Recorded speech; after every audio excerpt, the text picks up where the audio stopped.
Hi viewers, welcome to बो shop. आज हम लोग जो डिस्कशन करेंगे वो है ट्रांसपिरेशन का सेकंड भाग, जिसमें हम लोग डिस्कस करेंगे ट्रांसपिरेशन को इन्फ्लुएंस कौन सा कंडीशन करता है।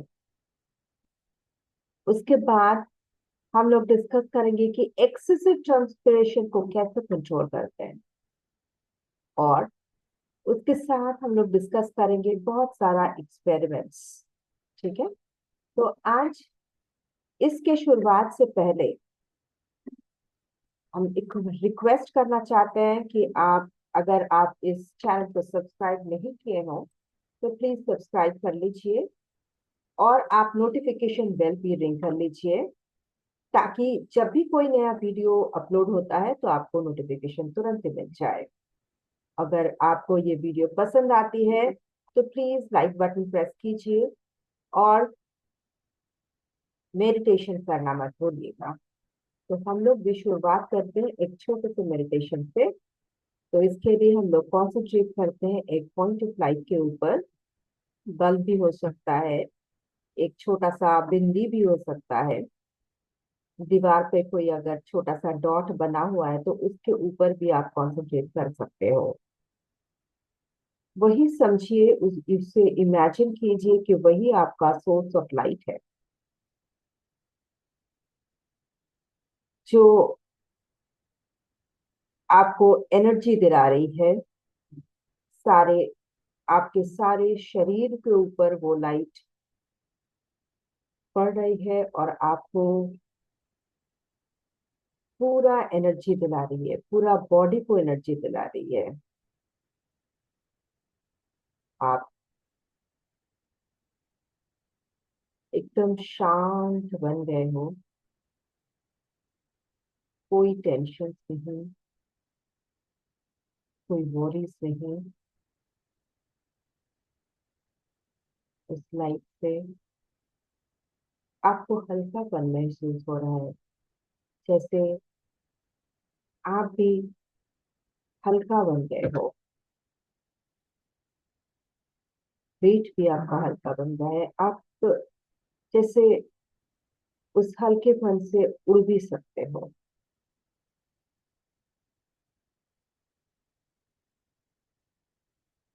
इस अवस्था में आप जो भी पढ़ाई करोगे, जो भी काम करोगे, वो एकदम रिलैक्स होके कर सकोगे, और वो बहुत अच्छी तरह से होगी।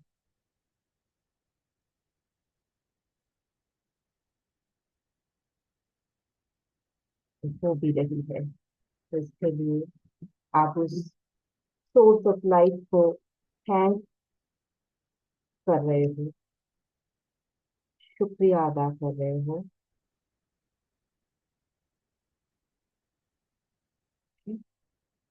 तो यही पे हम लोग इसका सेशन को खत्म करते हैं और स्टार्ट करते हैं हमारी आज के डिस्कशन। तो इसके लिए पहला जो है हमारा कंडीशंस इन्फ्लुएंसिंग ट्रांसपिरेशन। पहला हमारा जो पार्ट था उसमें हम लोग ट्रांसपिरेशन के बारे में ही शुरुआत किए थे, तो उसी का कंटिन्यूएशन है ये कंडीशन इन्फ्लुएंसिंग ट्रांसपिरेशन। क्या क्या कंडीशन होता है जिससे हमारा ट्रांसपिरेशन को बढ़ावा देता है, जो ट्रांसपिरेशन को बढ़ावा देता है। पहला कंडीशन है, ये पांच कंडीशन है, वो क्या क्या है?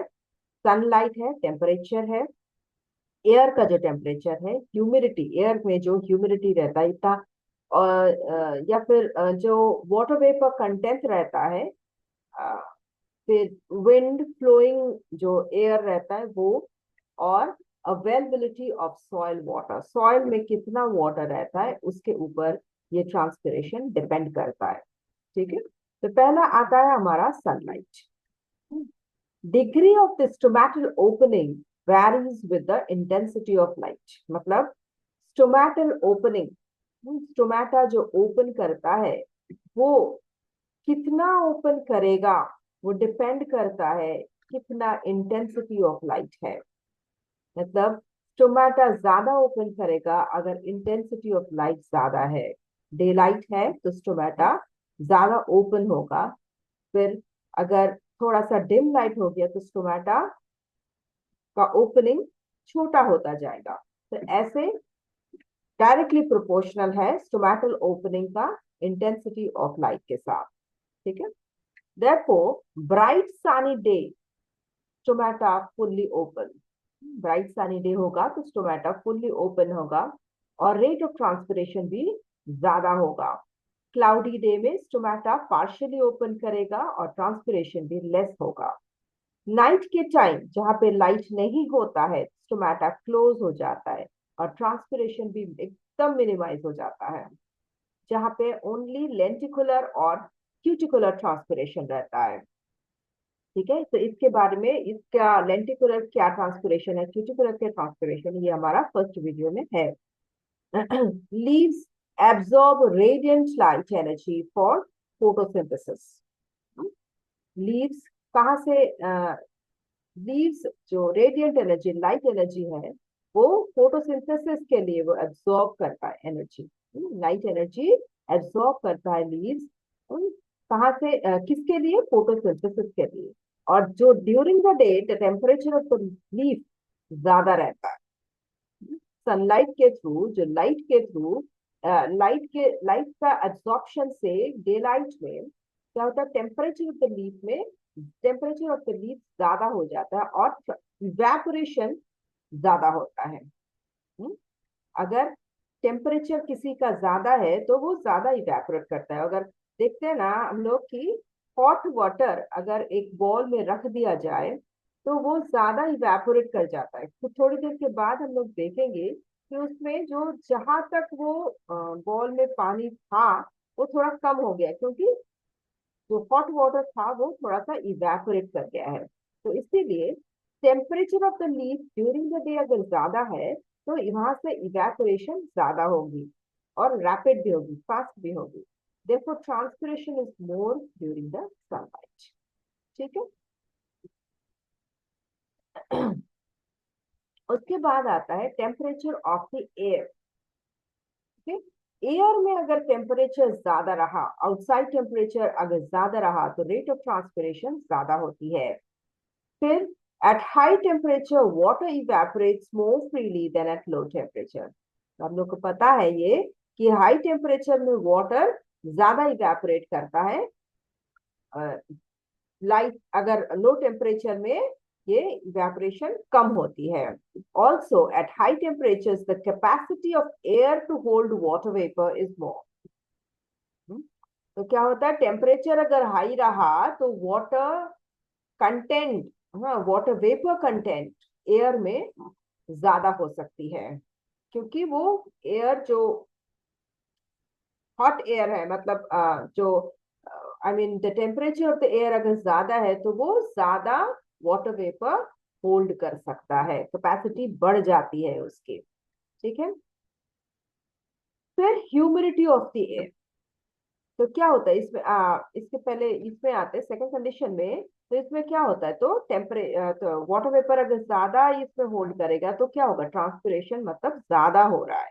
ठीक है, तो जहां पे हॉट एयर आया तो वहां पे ट्रांसपिरेशन ज्यादा हो जाएगा, टेम्परेचर ऑफ द एयर अगर ज्यादा रहा तो ह्यूमिडिटी ऑफ द एयर इसके बाद आते हैं थर्ड कंडीशन में। जहां पे ड्राई एटमॉस्फेयर रहा, तो ड्राई अगर एटमॉस्फेयर है तो एक्सेसिव मॉइस्चर वो खींच सकेगा, मोर होल्ड कर ज्यादा होल्ड कर सकेगा, तो रेट ऑफ ट्रांसपिरेशन बढ़ जाती है। लेकिन अगर मॉइस्ट एयर हुआ तो उसमें already air saturated with water vapour है, जैसे कि मॉनसून में होता है, तो वहां पे ट्रांसपिरेशन कम हो जाएगी, मिनिमल हो जाएगी, क्योंकि वो खींच नहीं पाएगा वाटर वेपर को और प्लांट से। तो क्या होता है, ट्रांसपिरेशन कम हो जाती है even if the stomata remains open during the day. Stomata open रहा फिर भी वाटर को खींच नहीं पाएगा, तो इसीलिए ट्रांसपिरेशन कम हो जाती है। फिर विंड और एयर मूवमेंट, अगर विंड हाई वेलोसिटी में मूव कर रहा है तो क्या होगा, ट्रांसपिरेशन ज्यादा होगी, फास्ट होगी। मूविंग एयर में वाटर वेपर जल्दी रिमूव कर जाता है, स्वेप्ट अवे हो जाता है सराउंडिंग से। तो ट्रांसपायरिंग लीफ से वो जल्दी ले लेता है। मूविंग एयर में तो ट्रांसपिरेशन फास्ट हो जाती है। और स्टिल एयर में क्या होता है, area around the transpiring leaf is saturated with water vapour, तो उसमें transpiration water vapour absorption from the leaf is limited, तो ट्रांसपिरेशन स्लो हो जाती है। समझ में आ रहा है ना? अगर कोई भी क्वेश्चन आए तो प्लीज आप feel free to write in the comment box, और आप मेल पे भी लिख सकते हो kasturi74@gmail.com में, KASTURI kasturi74@gmail.com में। और इसका पहला पार्ट वीडियो आपको डिस्क्रिप्शन बॉक्स में इसका लिंक भी मिल जाएगी। ओके, फिर इसका आता है availability of soil water, fifth condition. तो हम लोग जानते हैं कि रूट्स वाटर एब्जॉर्ब करता है कहाँ, सॉइल से। तो सॉइल में अगर ज्यादा वाटर रहा तो क्या होगा, तो वो वाटर खींचेगा ना, जैसे ट्रांसफायर होगा तो वाटर वो रूट से खींचेगा। तो roots absorb adequate water from the soil to compensate the loss of water from the aerial part. तो एरियल पार्ट में जितना लॉस होगा वाटर का, उतना कॉम्पेंसेशन करने के लिए रूट्स उतना वाटर खींचेगा। तो अगर ट्रांसपिरेशन ज्यादा है तो उतना वाटर वो खींचेगा, तो वाटर रहना जरूरी है, तभी ना वो खींच पाएगा, तभी ट्रांसपिरेशन वेल होगी। ठीक है, तो ये रहा कंडीशंस फॉर ट्रांसपिरेशन। और इसके बाद आता है एक्सेसिव ट्रांसपिरेशन को कैसे कंट्रोल करें। कभी कभी होता है कि बहुत ज्यादा हीट है, हॉट वेदर है, या फिर बहुत ज्यादा विंडी डे है, तो वहां पे एक्सेसिव ट्रांसपिरेशन हो जाती है, तो उसको हम लोग कैसे कंट्रोल करें। जैसे डेजर्ट कंडीशन में, तो वहां पे हर समय बहुत ज्यादा एक्सेसिव हीट रहता है ड्यूरिंग द डे, तो वहां पे हमें कंट्रोल करनी है ना एक्सेसिव ट्रांसपिरेशन। तो वहां नेचुरली एक्सेसिव ट्रांसपिरेशन को कंट्रोल किया जाता है, जैसे प्लांट पार्ट्स में कोई मॉडिफिकेशन होती है, मॉर्फोलॉजिकल होती है या फिर एनाटॉमिकल होती है, कि एक्सेसिव ट्रांसपिरेशन को कैसे रोका जाए। तो दोनों टाइप का कंट्रोलिंग होता है, मॉर्फोलॉजिकल और एनाटॉमिकल। तो मॉर्फोलॉजिकल मतलब बाहर का जो पार्ट्स है, बाहर में कुछ ऐसा चेंजेस आए, प्लांट के बाहर के पार्ट्स में कुछ ऐसा चेंजेस आए ताकि उसमें एक्सेसिव ट्रांसपिरेशन को रोका जाए। या फिर एनाटॉमिकल मतलब अंदर, इनसाइड सेल्स के अंदर जो मॉडिफिकेशंस आता है, तो उसको कैसे उससे कैसे एक्सेसिव ट्रांसपिरेशन को कंट्रोल किया जाए। तो morphological में as maximum water loss takes place to the leaf surface that is equal to leaf area considerably decrease. तो maximum water loss कहाँ से होता है हम लोग का, I mean लीफ प्लांट का लीफ सरफेस से। तो वो लीफ सरफेस ही अगर रिड्यूस किया जाए, रिड्यूस कर ले, तो एक्सेसिव ट्रांसपिरेशन को मॉर्फोलॉजिकली रोका जा सकता है। तो पहला है leaf modified into spines, as in desert plants, it's an example like cactus, or in needles, into needles as in pines. तो क्या होता है, लीफ को मॉडिफाई किया जाता है इनटू स्पाइन, स्पाइन फॉर्म में वो मॉडिफाई कर जाता है। ठीक है, तो अगर ऐसा होता है तो क्या होता है, तो आपका जो आई मीन प्लांट का जो ट्रांसपिरेशन है वो रोका जा सकता है, बहुत हद तक रोका जा सकता है। तो जैसे डेजर्ट में होता है ना कि स्पाइन्स में अगर जैसे कैक्टस में पाया जाता है कि लीफ स्पाइन्स बन जाता है, या फिर नीडल्स बन जाता है पाइन्स में, पाइन ट्री में वो नीडल बन जाता है। Some have latex, mucilage, resins, etc. to retain water. तो कुछ होता है कुछ प्लांट्स में, कुछ लीफ में, उसके ऊपर एक लैटेक्स लेयर बन जाता है, ये म्यूसिलेज होता है, ये फिर रेजिन्स हो जाता है, ताकि वाटर को रिटेन किया जाता है, ऊपर से क्यूटिकुलर ट्रांसपिरेशन नहीं हो।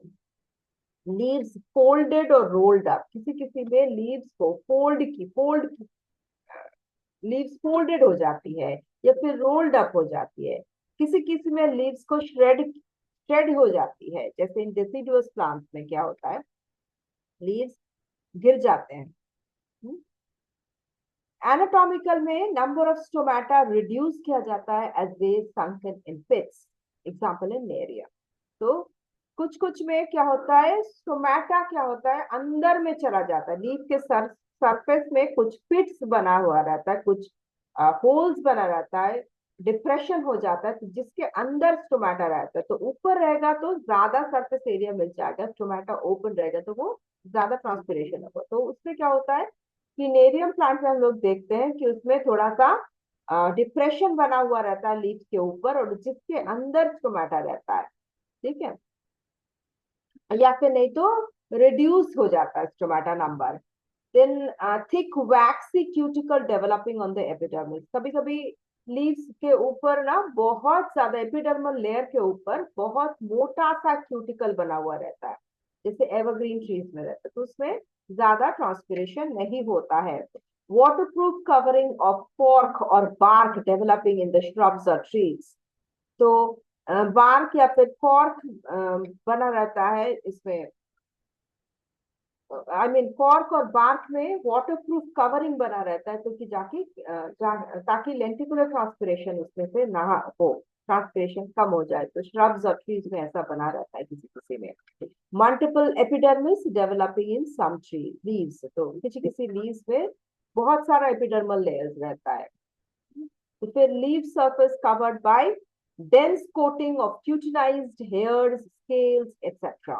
तो लीफ सरफेस में ऊपर कुछ कोटिंग रहता है, जैसे कि हेयर्स रहता है, स्केल्स रहता है, तो उसमें क्या होता है, तो ट्रांसपिरेशन कम हो जाती है। फिर हम लोग आते हैं कुछ एक्सपेरिमेंट्स के ऊपर, ट्रांसपिरेशन के कुछ एक्सपेरिमेंट्स पे।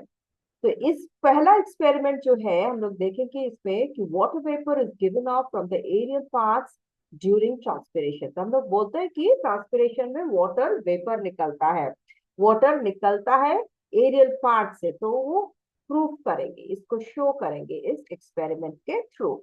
तो इसमें हम लोग क्या करते हैं, एक पॉटेड प्लांट लेते हैं जिसको जिसको जिसका पॉट हम लोग पूरा प्लास्टिक से कवर कर देते हैं ताकि वहां से पानी इवेपोरेट ना हो। तो इसमें प्लांट रहता है, ग्रीन प्लांट है जिसके थोड़ा सा फ्लावर्स भी है, और उसको एक बेल जार से कवर किया जा जाता है ताकि उसमें बाहर से कोई वाटर वेपर न आए, एरियल मतलब एयर से वो वाटर वेपर उड़ ना जाए, तो वहां पे रहे। और उस बेल जार के अंदर में एक कोबाल्ट क्लोराइड पेपर रख दिया जाता है, ब्लू कोबाल्ट क्लोराइड पेपर रख दिया जाता है, ठीक है। और उसके साथ हम लोग और एक जार लेंगे, पॉटेड प्लांट लेंगे, लेकिन एक पॉट लेंगे, सॉइल का, सॉइल में रहा उसमें, लेकिन उसको भी प्लास्टिक से कवर कर दिया जाएगा और उसको भी बेल जार से कवर कर दिया जाएगा, और उसमें भी कोबाल्ट क्लोराइड पेपर रख दिया जाएगा, ठीक है। लेकिन इसमें प्लांट नहीं है, ये एक्सपेरिमेंटेड कंट्रोल है, ठीक है। तो ये दोनों हम लोग कुछ देर के लिए ऐसे ही रख देंगे। तो उसके बाद थोड़ी देर के बाद देखेंगे कि जिसमें पॉटेड प्लांट है, जिस बेल जार के अंदर, उस बेल जार में कुछ देर के बाद अंदर सरफेस, बेल जार के अंदर सरफेस में हम लोग कुछ ड्रॉपलेट्स देखेंगे, वाटर ड्रॉपलेट्स दिखाई देगा, और जो कोबाल्ट क्लोराइड पेपर है वो पिंक बन जाएगा, कलर चेंज हो जाएगा। तो इससे मालूम पड़ता है कि जो लीव्स है उसमें से ट्रांसपिरेशन हुआ है और वाटर निकला है।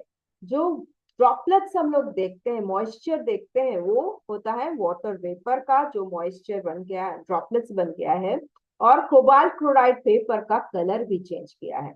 लेकिन जो कंट्रोल एक्सपेरिमेंट है उसमें हम लोग देखेंगे कि उसके बेलजार के अंदर कोई ड्रॉपलेट्स नहीं है और कोबाल्ट क्लोराइड पेपर भी चेंज नहीं किया है। तो इसका मतलब क्या हुआ कि ग्रीन प्लांट से मॉइस्चर निकलती है, ट्रांसपायर वो करता है, ठीक है। तो कंट्रोल होता क्या है, कंट्रोल हम लोग जो बोले कि कंट्रोल एक्सपेरिमेंट है, तो कंट्रोल एक्सपेरिमेंट होता क्या है। तो ये एक एक्सपेरिमेंट है इन विच ऑलमोस्ट जो जो in which two almost identical experiments are set up. तो दो आइडेंटिकल एक्सपेरिमेंट सेटअप हो जाता है। तो एक जो पहला जो एक्सपेरिमेंट है वो तो सब कुछ है उसमें, लेकिन जो दूसरा है वो इसका कुछ फैक्टर्स इसमें से एलिमिनेट किया जाएगा, और इसका result can be attributed to that factor, that any difference in the result can be attributed in that factor। तो कोई भी फैक्टर, कुछ जो फैक्टर उसमें से एलिमिनेट किया गया तो उसमें से हम लोग रिजल्ट देखेंगे कि इसमें जो रिजल्ट निकलता है तो उसमें ये अफेक्ट करता है। This setup which is used for comparing the result, जो कंपेयर करने के लिए रखा गया है। जैसे इसमें वाटर वेपर निकल रहा है, इसमें वाटर वेपर नहीं निकल रहा है, तो उसको कंपेयर करता है, रिजल्ट में कंपेयर करता है, तो उसी को कंट्रोल एक्सपेरिमेंट कहा जाता है। सेकंड एक्सपेरिमेंट है, इस एक्सपेरिमेंट 1 को ही थोड़ा मॉडिफाई किया जाता है to measure the amount of water vapour transpired by the plant. तो कितना वाटर वेपर ट्रांसपिरेशन से निकलता है उसका मेजरमेंट किया जाता है। ठीक है, तो इसके लिए हम लोग क्या करते हैं, सेम टाइप बेल जार में पॉटेड प्लांट रखा जाता है, जिसका ऊपरी भाग प्लास्टिक से, पॉलिथीन से मोड़ दिया जाता है वो प्लांट आई मीन पॉट को। तो और इसमें एनहाइड्रस कैल्शियम क्लोराइड रखा जाता है बेल जार के अंदर, फर्स्ट एक्सपेरिमेंट ए में। बी में क्या होता है, इसको पॉट को रखा जाता है लेकिन इसमें प्लांट कोई नहीं है, और एनहाइड्रस कैल्शियम क्लोराइड भी इसमें रखा जाता है बी में। तो पहले हम लोग एनहाइड्रस कैल्शियम क्लोराइड को पहले थोड़ा सा वेट कर लेंगे, डालने से, रखने से पहले। ठीक है, एक्सपेरिमेंट स्टार्ट करने से पहले फिर इसमें रख दिया जाता है ए में, और थोड़ी देर के बाद ऐसे रख देंगे, फिर देखेंगे कि इसके अंदर थोड़ा ट्रांसपिरेशन हुआ है, और ये जो ट्रांसपिरेशन वाटर ड्रॉपलेट्स जो निकला है, वाटर ड्रॉपलेट्स ये एनहाइड्रस कैल्शियम क्लोराइड एब्जॉर्ब करेगा और ये कलर चेंज कर लेगा, और ये इसका वेट थोड़ा बढ़ जाएगा। क्योंकि इसके बाद हम लोग जब वेट करेंगे तो उसमें देखेंगे फर्क कितना है, वेट बढ़ा हुआ है, और दोनों का डिफरेंस निकालेंगे तो देखेंगे कितना वाटर ट्रांसफर करेगा। ठीक है, तब हम लोग निकाल पाएंगे कि कितना वाटर ट्रांसपायर किया है। इसके बाद हम लोग आते हैं to determine which leaf surface, upper और lower of the dorsiventral leaf transpires more. तो हम लोग जानते हैं कि लीफ के ऊपर वाला सरफेस से ट्रांसपिरेशन कम होता है, नीचे वाला सरफेस से ट्रांसपिरेशन ज्यादा होता है। तो इसी का डिटर्मिनेशन है, कौन सा सरफेस से ज्यादा हो रहा है, ये हम लोग देखेंगे इस एक्सपेरिमेंट थ्रू। तो क्या करते हैं, 4 लीफ लेते हैं, दोनों दो स्टैंड रहता है। ठीक है, जिसमें एक स्टैंड में 4 लीफ लिए हैं ABCD, और दूसरे स्टैंड में भी हम लोग देखते हैं। ठीक है, तो फर्स्ट स्टैंड में देखते हैं क्या, ऊपर में वेस्लिन अप्लाई किया जाता है। पहला ए में हम लोग ऊपर बोथ सरफेस में वेस्लिन अप्लाई किया जाता है, बी में लोअर सरफेस में वेस्लिन अप्लाई किया जाता है, सी में ऑन दी अपर सरफेस पे वेस्लिन अप्लाई किया जाता है, नीचे में छोड़ दिया जाता है। बी में क्या होता है, लोअर सरफेस में अप्लाई किया जाता है, अपर सरफेस छोड़ दिया जाता है, और डी में कहीं पे भी वेस्लिन नहीं अप्लाई किया जाता है। तो थोड़ी देर के बाद हम लोग क्या देखते हैं कि ए में जो है weighs the most and is least stable. तो हम लोग देखते हैं कि इसका वेट करके देखते हैं कि इसका वेट सबसे ज्यादा है, और ये सिकुड़ा भी नहीं, मतलब रिंकल, मतलब सिकुड़ भी नहीं गया है, वो एकदम स्ट्रेट है, क्योंकि दोनों तरफ इसका वेस्लिन अप्लाई किया रहा है, और ये ड्राई नहीं हो गया है। ठीक है, बी में हम लोग देखते हैं, और हाँ, और एक चीज है, जिसका जो स्टॉक थोड़ा बहुत निकला हुआ है लीफ का पेटीओल, उसमें भी वेस्लिन अप्लाई किया जाता है। ठीक है, ताकि उसमें से वाटर वेपर ना निकल जाए। फिर बी में हम लोग क्या करते हैं, बी देखते हैं कि वे लेस देन बी, ए से कम हो गया है थोड़ा सा, लेकिन सी और डी से इसका वेट ज्यादा है, और ये सी और डी से ड्राई कम हुआ है। ठीक है, फिर सी को वेट करते हैं, सी को वेट करने के बाद देखते हैं कि ए और बी से थोड़ा सा लेस वेट है, लेकिन lower than A, but low. B is less than A, lower than A and B, but less than और श्रिवल भी किया है और ड्राई भी किया है D से कम, लेकिन A और B से ज्यादा। A और B से थोड़ा ज्यादा ड्राई किया है, लेकिन D से कम हुआ है।